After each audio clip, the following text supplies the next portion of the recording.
साथियों नमस्कार, मेरा नाम प्रशांत है और आप जुड़ चुके हैं आपके अपने चैनल खुद रंग पर।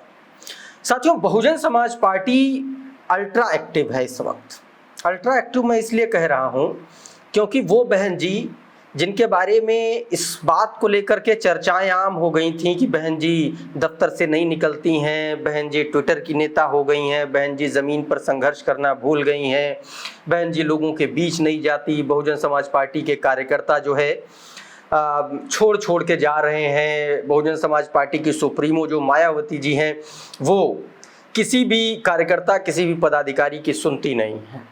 इस तरीके के तमाम आरोप, तमाम बयान ये पार्टी के लोग ही लगाते हैं साथियों, भले ही वो कैमरे पर ना बोलें। मैं भी तमाम सारे ऐसे पदाधिकारियों से मिलता हूँ, कार्यकर्ताओं से मिलता हूँ जो ऑफ द कैमरा, कैमरे के पीछे जो तमाम तरीके की बातें अभी भी करते हैं।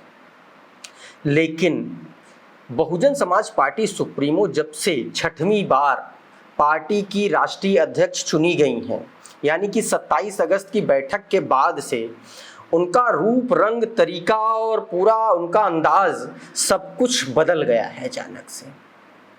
अब वो बहन जी सड़कों पर भी उतरने जा रही हैं, वो बहन जी रैलियां भी करने जा रही हैं, वो बहन जी प्रदर्शन में भी शामिल होने के लिए अपने पार्टी कार्यकर्ताओं से कह रही हैं, प्रदर्शन करने के लिए कह रही हैं, कार्यकर्ताओं से कह रही हैं सड़क पर उतरिए। बहुजन समाज पार्टी के इतिहास में मुश्किल से 2 से 3 बार प्रोटेस्ट हुए होंगे सड़क पर, जब बसपा के कार्यकर्ता सड़कों पर उतरे होंगे। और उसमें से एक है 21 अगस्त का SC/ST आरक्षण में वर्गीकरण के विरोध और क्रीमी लेयर के विरोध में बहुजन समाज पार्टी का देशव्यापी प्रदर्शन। और प्रदर्शन का असर, उस बंद का असर ऐसा रहा कि तमाम सारी बहसें टीवी न्यूज़ से लेकर के तमाम सारे अखबारों में, तमाम सारे राजनीतिक विश्लेषकों के बीच में शुरू हो गई कि बहुजन समाज पार्टी को अचानक हो क्या गया। और उसी का पता लगाने के लिए, उसी का एनालिसिस करने के लिए आज साथियों एक और बड़ी खबर है। बड़ी खबर चुनाव से जुड़ी हुई है, 5 राज्यों के विधानसभा चुनाव से जुड़ी हुई है। साथियों, बहन कुमारी मायावती जी की रैलियों को लेकर के तमाम सारी अटकलें हैं कि बहन जी हरियाणा में रैली करने जा रही हैं, बहन जी और कहां कहां रैली करेंगी। तो साथियों, मैं आपको बता दूं कि बहुजन समाज पार्टी जम्मू कश्मीर में भी अपनी सभाएं मायावती जी करने जा रही हैं। कश्मीर में भी मायावती जी अपनी रैलियों को करने जा रही हैं, रैलियों को अंजाम देने जा रही हैं। और ये बात मैं आपको और बता दूं, बस बहुजन समाज पार्टी सोर्सेस के हवाले से मैं ये खबर आपको बता रहा हूं कि मायावती जी के जम्मू कश्मीर दौरे को लेकर के तैयारियां पूरी हो चुकी हैं जम्मू कश्मीर में।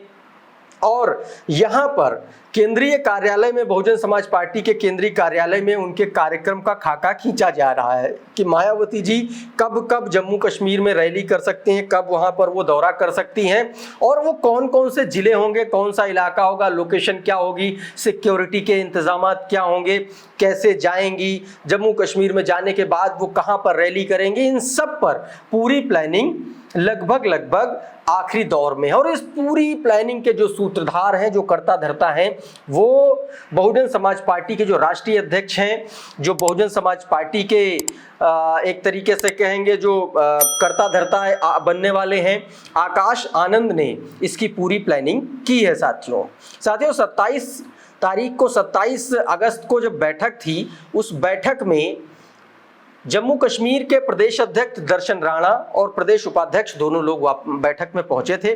और इस बैठक में उन लोगों ने बहन जी के सामने ये प्रस्ताव रखा था कि आप जम्मू कश्मीर आइए और वहां पर रैलियां कीजिए। और उस प्रस्ताव पर अब मुहर लगभग लग चुकी है, उस पर औपचारिक ऐलान होना बाकी है।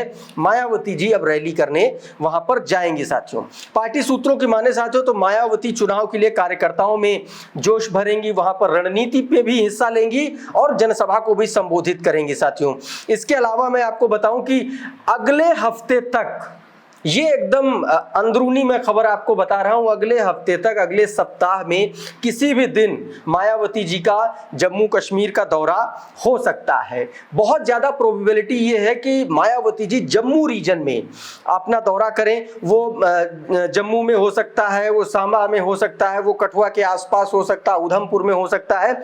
इन्हीं 3-4 जगहों में से किसी एक जगह पर मायावती जी अपनी रैली करेंगी और पार्टी हेडक्वार्टर में जम्मू कश्मीर में जाकर के वहां पर रणनीति का जायजा लेंगी, पार्टी की स्थिति परिस्थिति की का जायजा लेंगी, उसको समझने की कोशिश करेंगी साथियों। तो सवाल ये उठता है कि जम्मू कश्मीर में बहुजन समाज पार्टी इतना सक्रियता दिखा क्यों रही है। साथियों, मैं आपको बता दूं कि जम्मू कश्मीर में बहुजन समाज पार्टी अपने दस्तखत दर्ज करवा चुकी है। 1996 का विधानसभा चुनाव था जम्मू कश्मीर का, तब बहुजन समाज पार्टी ने अकेले दम पर चुनाव लड़ा था और 4 विधानसभा सीटें जीत करके आई थी साथियों। उसके बाद फिर साल 2002 में 1 सीट जीती। पिछले विधानसभा चुनाव में साल 2018 में बहुजन समाज पार्टी के उम्मीदवार ने कठुआ सीट पर सबको ऐसा प्रदर्शन किया, ऐसा अच्छा प्रदर्शन रहा बहुजन समाज पार्टी का कि तमाम सारी पार्टियों ने दांतों तले उंगलियां दबा ली। दूसरे नंबर का कैंडिडेट लगभग 32% वोट शेयर के साथ बहुजन समाज पार्टी वहां पर आई थी और उस प्रदर्शन के बाद ही बहुजन समाज पार्टी ने यह फैसला किया कि जम्मू कश्मीर में एक बार फिर से ताकत के साथ बहुजन समाज पार्टी चुनाव लड़ेगी। एक और मैं जानकारी आपको दे दूं साथियों, जम्मू कश्मीर में बहुजन समाज पार्टी ने अभी तक 15 कैंडिडेट का जो ऐलान किया है वो दूसरे और तीसरे फेज के 15 कैंडिडेट का और 4 कैंडिडेट उससे पहले, यानी कि टोटल 19 उम्मीदवारों के नामों का ऐलान बहुजन समाज पार्टी कर चुकी है साथियों। अब बात अगर कर ले बहुजन समाज पार्टी के साथियों ओवरऑल परफॉर्मेंस की, मैंने पूरा अभी तक जितने भी चुनाव बहुजन समाज पार्टी ने लड़े हैं उन चुनावों में बसपा की क्या स्थिति रही है जम्मू कश्मीर में, उसकी एक असली तस्वीर आपके सामने मैं रखने की कोशिश करूंगा साथियों। सबसे पहले मैं आपको बताना चाहूंगा कि 1996 से शुरुआत होती बहुजन समाज पार्टी के चुनाव लड़ने की जम्मू कश्मीर में। 1996 में बहुजन समाज पार्टी 29 सीटों पर चुनाव लड़ी थी, जिसमें से वो 4 सीटें जीती थी साथियों और 4 सीटों पर वो दूसरे नंबर पर रही थी। इसके अलावा 6 सीटों पर तीसरे नंबर पर रही थी, यानी कि बहुजन समाज पार्टी ने 8 से 14 सीटें ऐसी थी जहां पर अपनी छाप छोड़ी थी। और इसके अलावा मैं वोट शेयर की अगर बात कर ले साथियों तो बहुजन समाज पार्टी को 6.5% के आसपास प्रदेश में वोट शेयर मिला था। इसके बाद साल 2002 की अगर बात कर ले तो 1 सीट पर बहुजन समाज पार्टी चुनाव जीती थी, 2 सीटों पर वो सेकंड रही थी और 4 सीटों पर वो तीसरे नंबर पर रही थी, यानी कि 4, 2, 6 और 1, 7 सीटों पर 2002 में भी बसपा ने अपनी छाप छोड़ी थी। इसके बाद अगर देखें मात्र 33 सीटों पर चुनाव लड़ी थी, उसमें से 7 सीटों पर जबरदस्त प्रदर्शन किया था बसपा ने साथियों।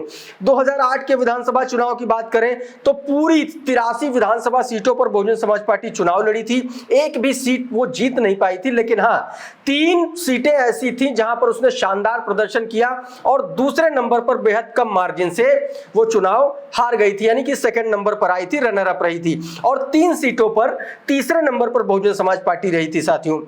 और वोट शेयर की बात कर लें तो 2008 में 3.7% वोट शेयर था बहुजन समाज पार्टी का और 2002 में 4.5% वोट शेयर था साथियों।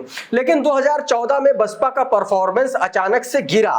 बसपा 2014 में साथियों 50 सीटों पर विधानसभा का चुनाव लड़ी, एक भी सीट नहीं जीत पाई, लेकिन हाँ 1 सीट पर रनर अप रही, जिस सीट का मैं जिक्र कर रहा था कठुआ सीट, और ये वो सीट थी जहां बेहद कम मार्जिन से बहुजन समाज पार्टी चुनाव हारी थी साथियों।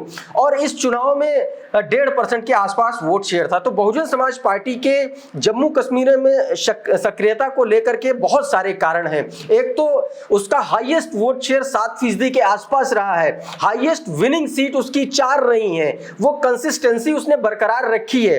अगर 2014 का इलेक्शन छोड़ दें तो बहुजन समाज पार्टी का जम्मू कश्मीर में प्रदर्शन ठीक ठाक रहा है, जिस तरीके से एक बाहर की पार्टी का होता है। क्योंकि जम्मू कश्मीर देखिए हिंदी भाषी राज्यों में उसका ज्यादा अच्छा प्रभाव है बहुजन समाज पार्टी का, लेकिन जम्मू कश्मीर में वो अपनी जड़ी जमाने की कोशिश कर रही है और उसी का नतीजा है कि बहन कुमारी मायावती जी जम्मू कश्मीर में अगले हफ्ते अपनी रैली करने जा रही हैं, अपना कार्यक्रम करने जा रही हैं, ऐसी सोर्सेस से जानकारी सामने आ रही साथियों। तो आज के इस वीडियो में फिलहाल इतना ही। हमारा ये वीडियो आपको कैसा लगा हमें कमेंट बॉक्स में जरूर बताइए। अगर ये वीडियो अच्छा लगा, इसमें दी गई जानकारी अच्छी लगी तो इस वीडियो को लाइक कर दीजिए, इसको शेयर कर दीजिए।